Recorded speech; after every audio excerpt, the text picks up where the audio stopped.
नमस्कार दोस्तों, स्वागत है आप सभी का आपके अपने इस यूट्यूब चैनल पर। और इस वीडियो के माध्यम से एसएससी सीएचएसएल 10+2 2022 का क्वेश्चन पेपर डिस्कस किया जाएगा। पेपर जो हुआ था 13 मार्च को हुआ था, शिफ्ट जो है वो सेकंड है और सेट नंबर जो है 10 है। तो चलिए शुरू करते हैं वीडियो बिना टाइम वेस्ट किए आते हैं क्वेश्चन नंबर 1 पर। तो कुछ लोगों ने कहा था कि जो है थोड़ा हिंदी जो है एक्सप्लेन करने की कोशिश करिए, हिंदी में बताइए।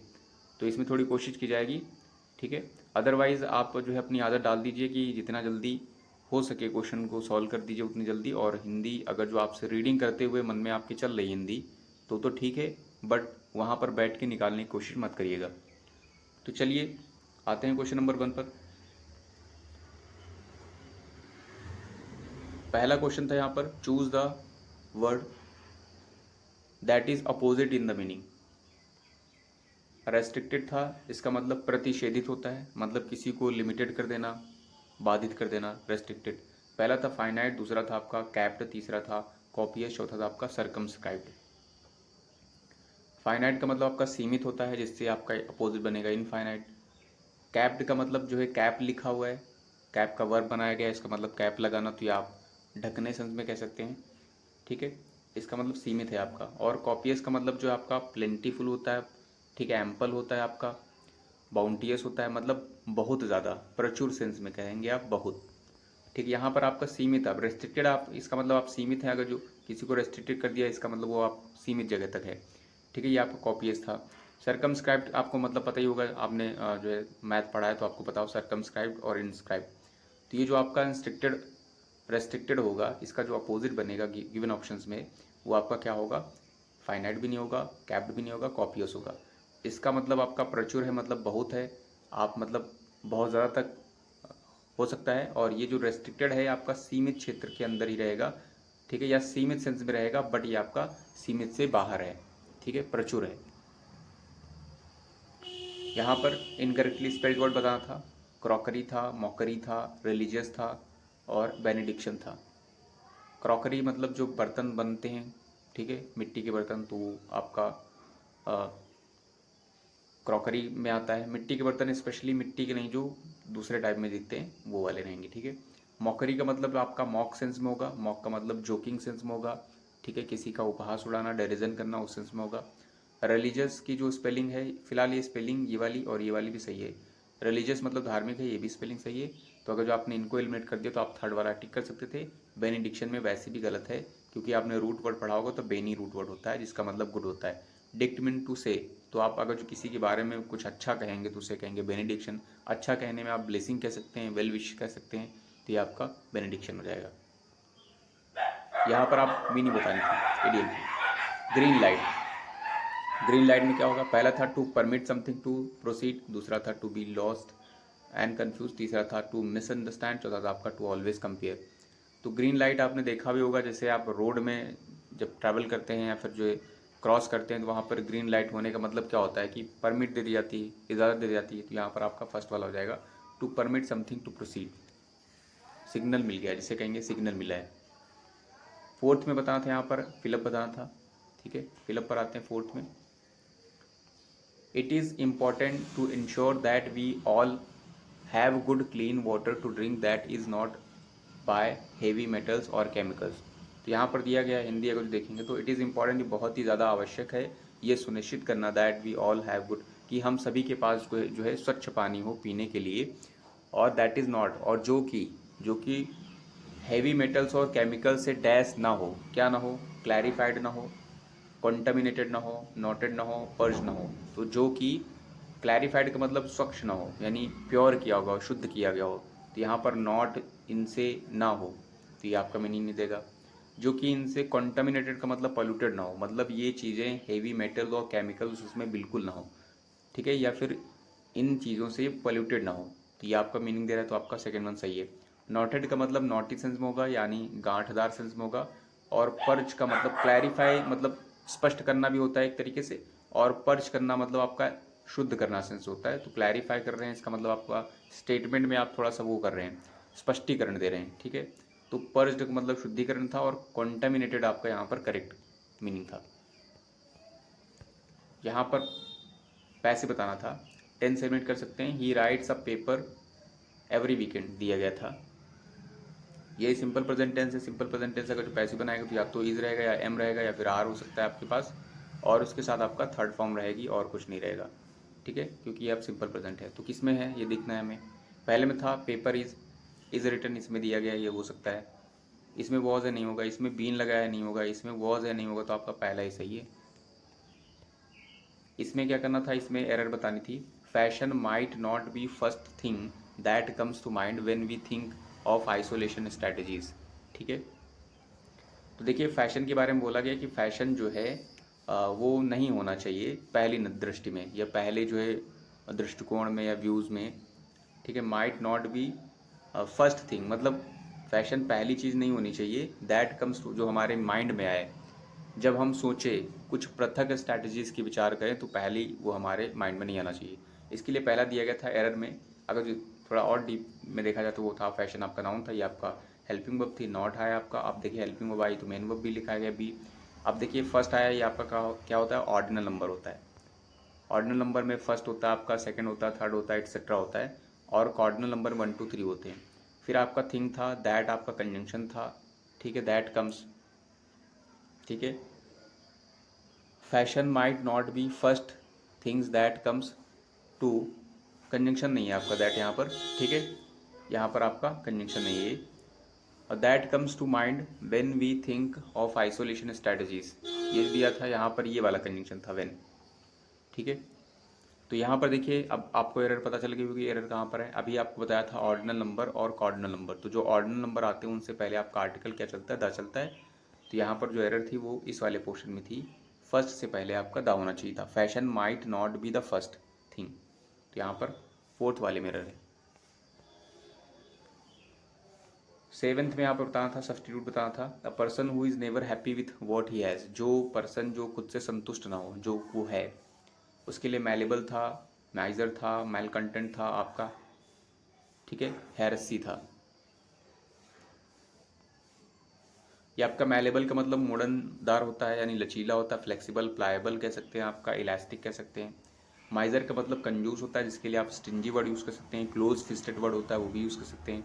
मैल कंटेंट मतलब मैल मतलब बैड, और कंटेंट मतलब आप जो है तृप्त या संतुष्ट सेंस में भी कह सकते हैं। तो मतलब जो संतुष्ट ना हो, ठीक है, किस चीज़ से संतुष्ट ना हो, जो कि वो है। तो ये आपका थर्ड वन आपका सही बैठ रहा है, ठीक है। ये जो आपका दिया गया था हेर से, इसका मतलब क्या होता है, इसका मतलब आपका जो नॉर्मल बिलीव्स होते हैं या फिर जो है जो भी आइडियाज़ होते हैं, ठीक है, समाज में प्रचलित हों, उनके अगेंस्ट हैं, ठीक है, उनके अगेंस्ट या उनसे थोड़ा सा हट करके हो तो उसे कहेंगे। या फिर आप इसके लिए विधर्म वर्ड यूज़ कर सकते हैं, विधर्म, या फिर जो है धर्म के अलग अधर्म, इस टाइप का। इम्प्रूवमेंट बताना था bracketed. The play was the play was either as funny as or as disturbing as Shivang told it was, ठीक है। देखिए यहाँ दिया गया था, जो प्ले था वॉज, आइदर और का मतलब क्या होता है, दोनों में से कोई एक। आइदर के साथ आपका पेयर चलता है और नीदर के साथ आपका क्या चलेगा, नॉर, ये चीज़ याद रखिएगा। तो आइदर और मतलब दोनों में से कोई एक, और नीदर नॉर दोनों में से कोई नहीं। ये बोला गया था द प्ले वॉज इधर एज फनी और एज डिस्टर्बिंग, ठीक है, एज शिवांग टोल्ड, मतलब जो प्ले था या तो वो फनी था या फिर डिस्टर्बिंग था, जैसा कि शिवांग ने बताया था। ये आपका हिंदी मीनिंग है, ठीक है। तो यहाँ पर देखिए, जैसा कि वह फनी था या जैसा डिस्टर्बिंग था, दोनों में से कोई एक था, जैसा कि उसने बताया था। ये आपकी मीनिंग प्रॉपर दे नहीं रहा है, वैसे ऑप्शन देख लेते हैं। फिलहाल ये वाला तो पेयर सही है कि ईदर के साथ आपका और चलता है, पेयरिंग इसकी सही लिखी गई है। सेकंड में आते हैं तो ईदर एज फनी नॉर लिखा गया, तो ये आपकी पेयरिंग गलत है। नो इम्प्रूवमेंट है आपका सेकंड। थर्ड में था नीदर एज फनी और, तो नीदर के साथ और नहीं चलता है, गलत।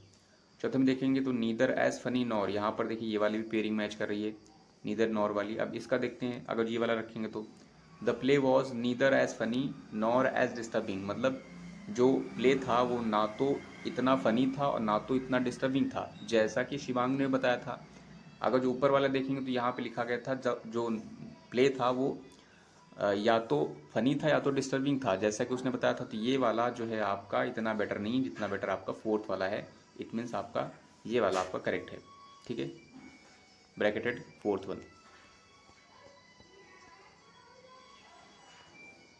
इसमें क्या करना था, यहाँ पर इम्प्रूवमेंट बताना था।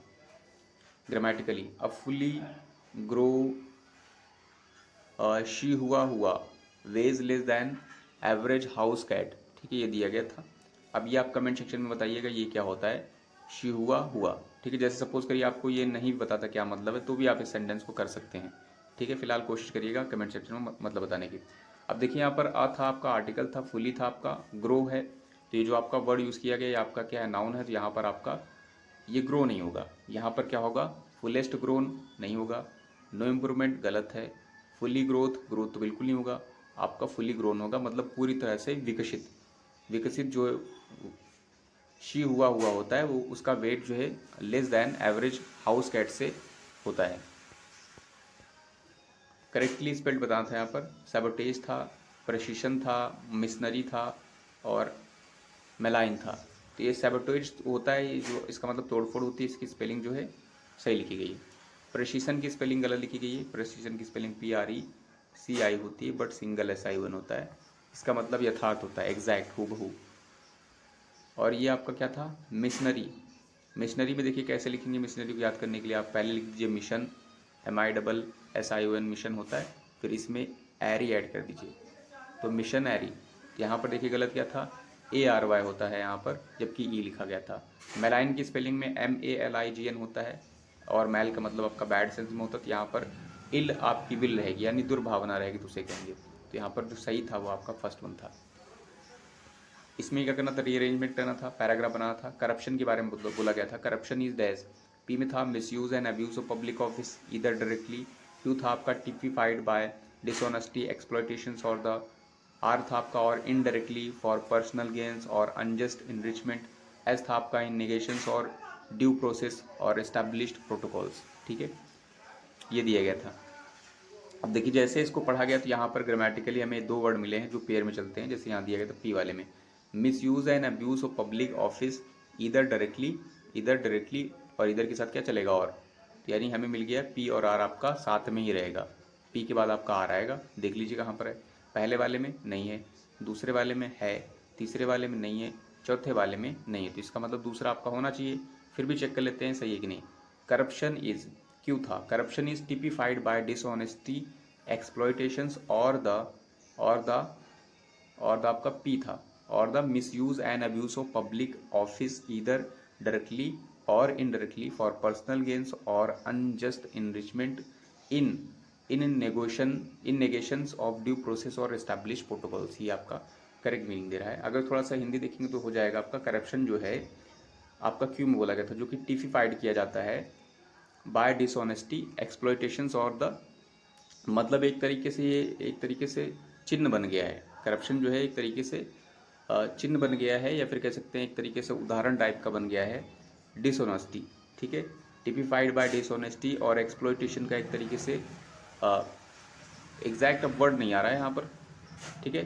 टिपिफाइड हो गया है डिसऑनेस्टी और एक्सप्लॉयटेशंस का, और द डैश में बोला गया था, और ये क्या है, मिसयूज मतलब दुरुपयोग और कुरुपयोग ऑफ पब्लिक ऑफिस का, जो कि आइदर क्या हो, जो है आइदर डायरेक्टली का मतलब क्या हो जाएगा, चाहे वो आपका प्रत्यक्ष रूप से हो या फिर आपका परोक्ष रूप से हो, किस लिए, फॉर पर्सनल मतलब व्यक्तिगत लाभ के लिए, या फिर जो है अनुचित जो है समृद्धि के लिए। फिर आपका था इन नेगेशन, जिसमें क्या हो, ड्यू प्रोसेस और एस्टैब्लिश प्रोटोकॉल्स का निगेशन होता है, मतलब उसमें लैकनेस आ जाती है, वो होता ही नहीं, एब्सेंस होता है। तो यहाँ पर आपका सेकंड वाला सही है। मीनिंग बतानी थी सिनोनिम्स की, सॉरी सिनोनिम बताना था इसका, ठीक है। ब्लास्फेमस का क्या मतलब होता है, ब्लास्फेमस आपका एडजेक्टिव और इसका मतलब ब्लास्फेमी होता है, इसका मतलब ईश निंदा होती है, स्पेशली ईश निंदा, ठीक है। तो ईश निंदा मतलब क्या होगा, इसके लिए दूसरा एक वर्ड होता है, दूसरा वर्ड भी होता है, प्रोफेन एक वर्ड होता है, जिसका मतलब जो है ईश निंदा होगी, प्रोफेन है और डिसिक्रेट है। तो पहला इसके लिए था सिनोनिम में कॉस्टली, दूसरा था डिसरिस्पेक्टफुल, तीसरा था ऑथेंटिक, चौथा था आपका पार्शियलिटी, सॉरी रियलिटी। कॉस्टली का मतलब आपका एक्सपेंसिव सेंस में होता है, ये आपका नहीं होगा। डिसरेस्पेक्टफुल यानी डिसरेस्पेक्टफुल, और ये आपका ब्लास्फेमस, इसका मतलब भी अनादर होता है, मतलब ईश निंदा कर रहे हैं, मतलब आप अनादर कर रहे हैं, और डिसरेस्पेक्टफुल, तो ये एक दूसरे के सिनोनिम बन रहे हैं। ऑथेंटिक का मतलब आपको पता ही है, और रियलिटी यथार्थ होता है, ये भी आपका। तो ये जो आपका करेक्ट था वो आपका सेकंड वन था। यहाँ पर क्या करना था, यहाँ पर एरर बतानी थी। They know they will face इधर अ स्विफ्ट बैक लैश और डिफीनिंग साइलेंस। ठीक, ये दिया गया था। ये जो आपका बैकलैश है रिएक्शन होता है, और डिफीनिंग से डिफीट्स क्या बना है, ये आपका डीफ है, सॉरी डीफेनिंग। तो ये आपका डीफ है, मतलब डीफ मतलब बहरा होता है, तो डिफेनिंग मतलब बहरा करना। तो ये आपका अगर देखेंगे हिंदी तो लिखा गया था दे नो, वो जानते, वो जानते क्या जानते हैं, दे विल फेस, वो जानते कि उन्हें फेस करना पड़ेगा। क्या फेस करना पड़ेगा, या तो जो है तीव्र प्रतिक्रिया फेस करनी पड़ेगी, या तो फिर वो क्या होंगे, डिफेनिंग साइलेंस, या तो फिर उन्हें बहरे करने वाला साइलेंस फेस करना पड़ेगा। तो ये दिया गया था। अब देखिए यहाँ पर क्या था, दे नो, दे आपका सब्जेक्ट था, नो वर्ब था, फिर आपका दे था, फिर आपका विल लिखा गया है। ठीक है, तो ये आपका इतना मीनिंग दे रहा है, दे विल फेस नो, इसमें नो एरर भी रखा गया है। फिर आपका इधर, इधर के साथ पेयर चलता है और वाला, तो पेयर भी आपका लिखा गया है सही। इधर अ स्विफ्ट बैकलैश। ठीक है, तो यहाँ पर देखिए और फिर आपका ये वाला भी पोर्शन मीनिंग दे रहा है। फिर आपका अगर जो आगे देखेंगे तो और के बाद ये वाला और डिफिनिंग साइलेंस, तो ये वाला भी आपका मीनिंग दे रहा है। तो यहाँ पर जो आपका सेंटेंस होगा, मतलब जो करेक्ट वाला ऑप्शन होगा वो आपका क्या होगा, फर्स्ट वन हो जाएगा। इसमें क्या करना था, वन वर्ड बताना था। One who cures eye disease, जो आई डिसीज को क्योर करता है उसे क्या कहेंगे, प्रोलॉजिस्ट था, ऑप्थेल्मोलॉजिस्ट था, और फोनोलॉजिस्ट था, बायोलॉजिस्ट था। ठीक है, प्रोलोग यानी प्रोलोग आपने देखा होगा, प्रोलोग जो होते हैं यानी जो नाटक या फिर जो प्लेज या फिर कविताएं होती हैं, जो उसका स्टार्टिंग वाला इंट्रो होता है, वो लिखने वाला या डिलीवर करने वाला, उसे कहेंगे प्रोलोगिस्ट। ऑप्थेल्मोलॉजिस्ट का मतलब क्या होता है, नेत्र विशेषज्ञ होता है आपका, और इसके लिए एक नेत्र विशेषज्ञ या फिर नेत्र से रिलेटेड एक और वर्ड होता है ऑप्टिशियन। ठीक है, जो चश्मे स्पेक्टिकल्स बनाता है। फोनोलॉजिस्ट का मतलब, फोन मतलब साउंड होता है, और लॉजिस्ट मतलब स्टडी करने वाला, तो कुछ स्पेशल साउंड्स यानी लैंग्वेजेस के उनका स्टडी करने वाले को फोनोलॉजिस्ट कहेंगे। बायोलॉजिस्ट में आपको पता ही है बायोलॉजिस्ट क्या होता है, जीव विज्ञानी होता है। यहाँ जो करेक्ट आंसर था वो आपका सेकंड वन था। इनडायरेक्ट बताना था, टेंस एलिमेंट कर सकते हैं। She said to her please pay attention to the details.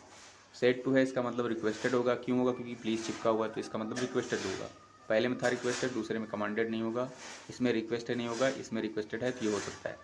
अब देखिए प्लीज़, अब देखिए आपका इंपैरेटिव में क्या होता है, आपका कंजंक्शन जो होता है वो टू चलता है।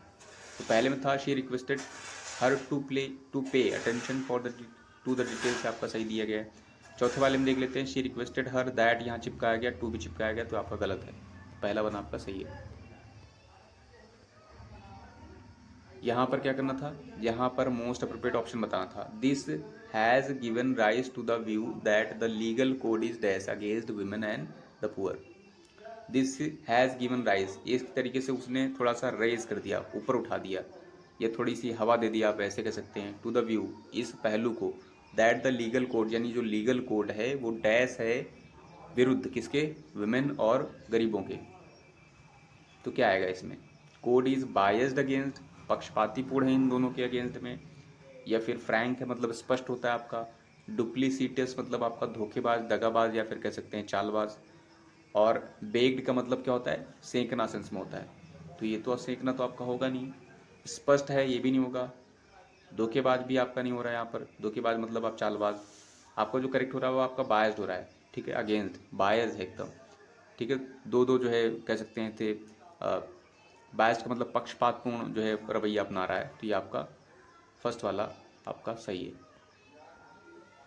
17th में यहाँ पर सिमिलर मीनिंग बतानी थी। इफिकैसी, इफिकैसी जो दिया गया है इसका मतलब आपका क्या होता है, इसका मतलब कुशलता होती है। इसके लिए आप स्किल यूज़ कर सकते हैं, प्रोफिशिएंसी यूज़ कर सकते हैं।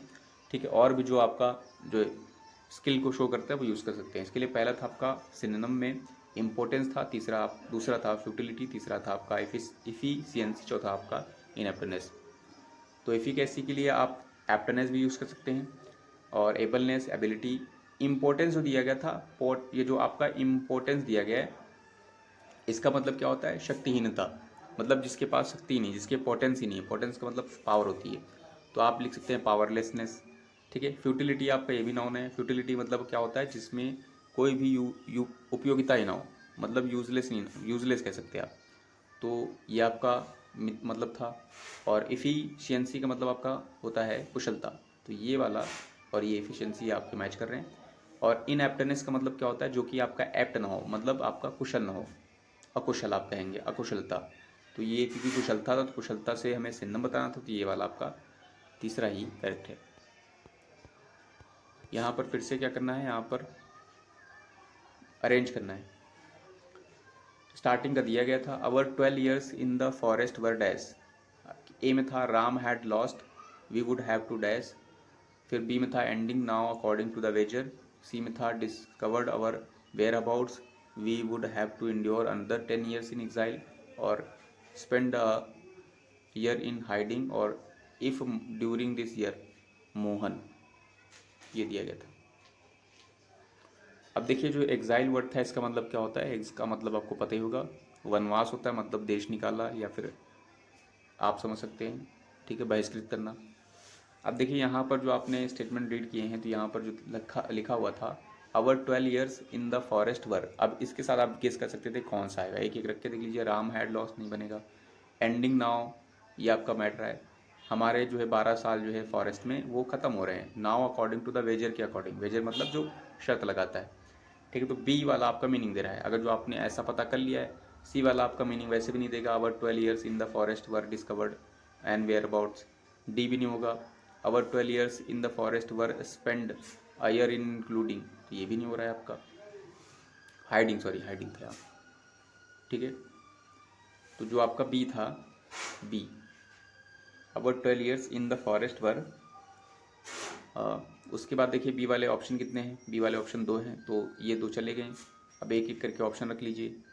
पहले बी में बोला गया था डी आएगा, यानी ending now according to the wager, फिर आपका क्या था, डी था, according to the wager spend a year in hiding, और फिर आपका सी था, हाइडिंग डिस्कवर्ड अवर वेयर अबाउट्स इफ और we would have to endure another 10 years in exile.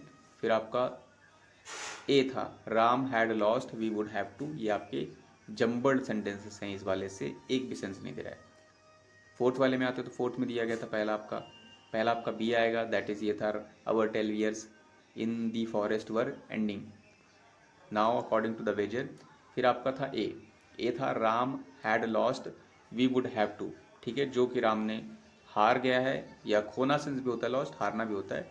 We would have to तो हमें करना पड़ेगा, क्या करना पड़ेगा आपका, ए के बाद देखिए डी रखा गया, तो क्या करना पड़ेगा हमें, spend a year in hiding, ठीक है। We would have to spend a year in hiding, छुपने में, ठीक है, स्पेंड किया, करना पड़ेगा। और फिर आपका था आपका डी के बाद आपका सी था, डिस्कवर्ड और अवर वेयर अबाउट्स we would have to endure another 10 years in exiles, ठीक है। तो अगर जो डिस्कवर्ड हो गया हमारा वेयर अबाउट्स पता ठिकाना, तो हमें अगले भी जो है 10 साल, अगले 10 साल भी हमें एग्जाइल करने पड़ेंगे। तो यहाँ पर जो लास्ट वाला था आपका, ये वाला मीनिंग दे रहा है, तो आपका लास्ट वाला यहाँ पर करेक्ट है।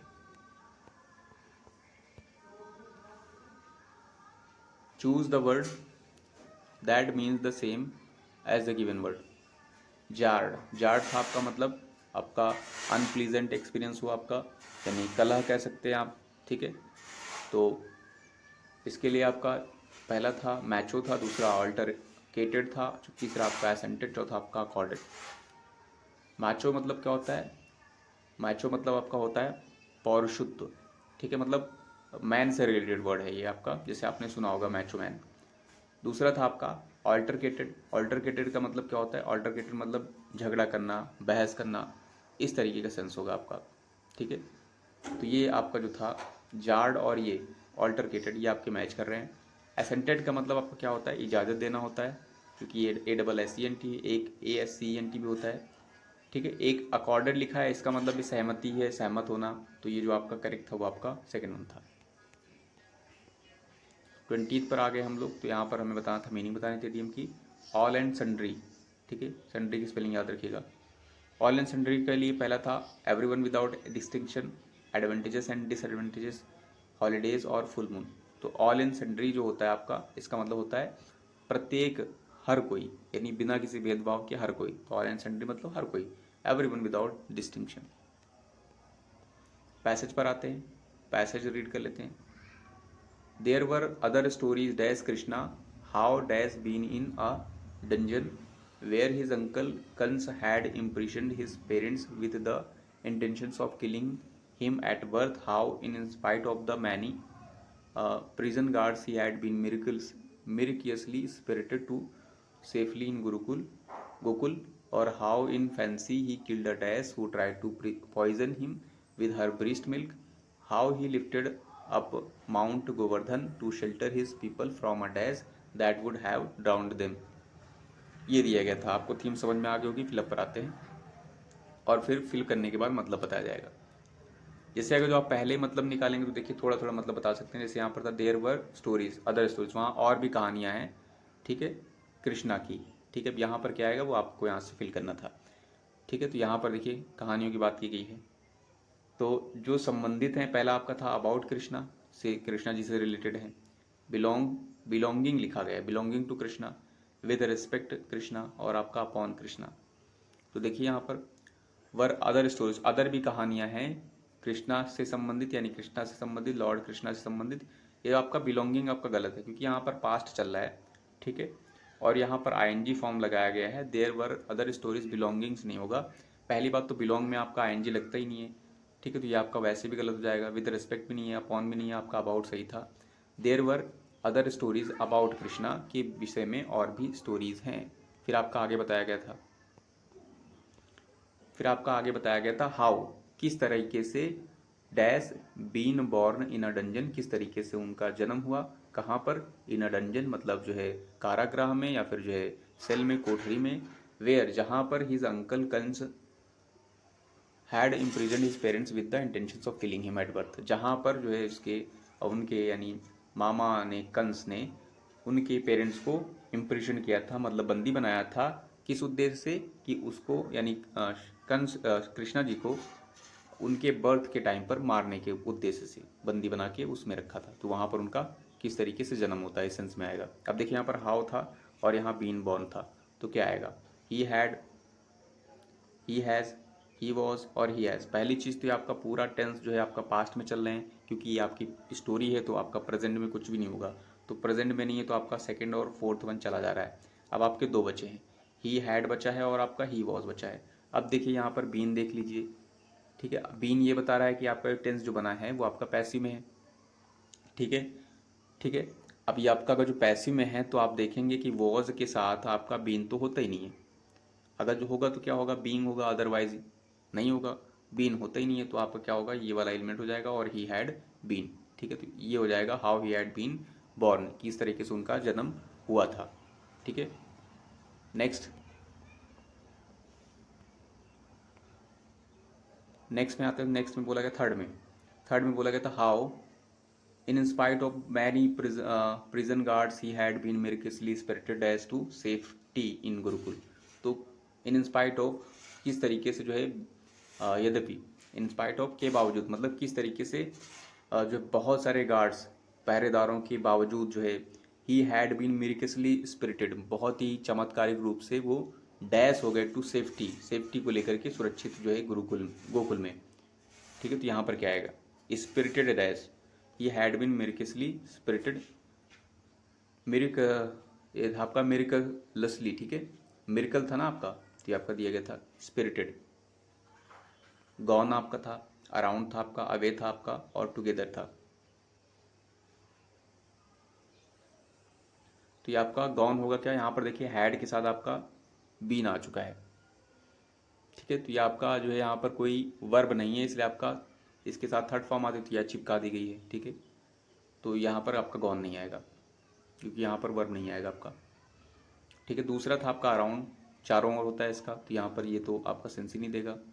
फिर आपका अवे था, मतलब ही हैड बीन मिरेकलसली या miraculously spirited away to safety in Gokul.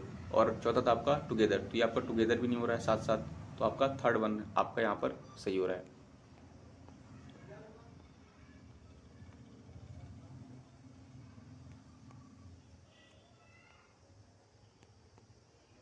Fourth में आते तो फोर्थ में बताया गया था यहाँ पर इन हाउ फिर था in infancy he killed dash who tried to poison with poison him with her breast milk. तो यहाँ पर दिया गया था कि कैसे किस तरीके से इन फैंसी का मतलब बचपन में बाल्यावस्था में उन्होंने जो है क्या किया था, ही किल्ड अ डैश, उन्होंने मारा था किसको, जिसने जो है उनको पॉइजन देने की कोशिश की थी अपने मिल्क से। ठीक है, तो यहाँ पर क्या आएगा, ही किल्ड अ डैश। अब देखिए यहाँ पर मिल्क की बात हो रही है तो गॉड आएगा, गॉड तो बिल्कुल नहीं होगा आपका। शैतान था आपका, डेमनेस था आपका और डेमन था। तो डेमन तो आपका शैतान होता है, शैतान भी नहीं होगा क्योंकि यहाँ पर मिल्क की बात होगी तो मतलब क्या होगी, शैतानी होगी। तो आपका ये वाला, ये आपका थर्ड वन यहाँ पर सही हो रहा है। फिर आपका था how he lifted mount Govardhan, किस तरीके से उन्होंने जो है गोवर्धन को उठाया था, किस पर्पज से, शेल्टर देने के लिए अपने लोगों को। फ्रॉम अ डैश, किससे शेल्टर देने के लिए, from a dash that would, जो कि उन्हें क्या कर सकता था, उनको जो है डुबा भी सकता था। ठीक है, तो क्या, फ्रॉम अ डैश, अर्थक्वेक उनको डुबा सकता था, डॉन्ट कर सकता था, ड्रॉट्स डॉन्ट कर सकता था, डेल्यूज डॉन्ट कर सकता था, स्नोफॉल डॉन्ट कर सकता था। तो अर्थक्वेक तो होगा नहीं आपका, ड्रॉट मतलब सूखा भी नहीं होगा, डेल्यूज आपका जो है आपका बाढ़ हो जाएगा, तो ये आपका करेक्ट है, और स्नोफॉल भी आपका नहीं है। सो आई होप इस वीडियो के माध्यम से आपने कुछ ना कुछ जरूर सीखा होगा। Thanks for watching video.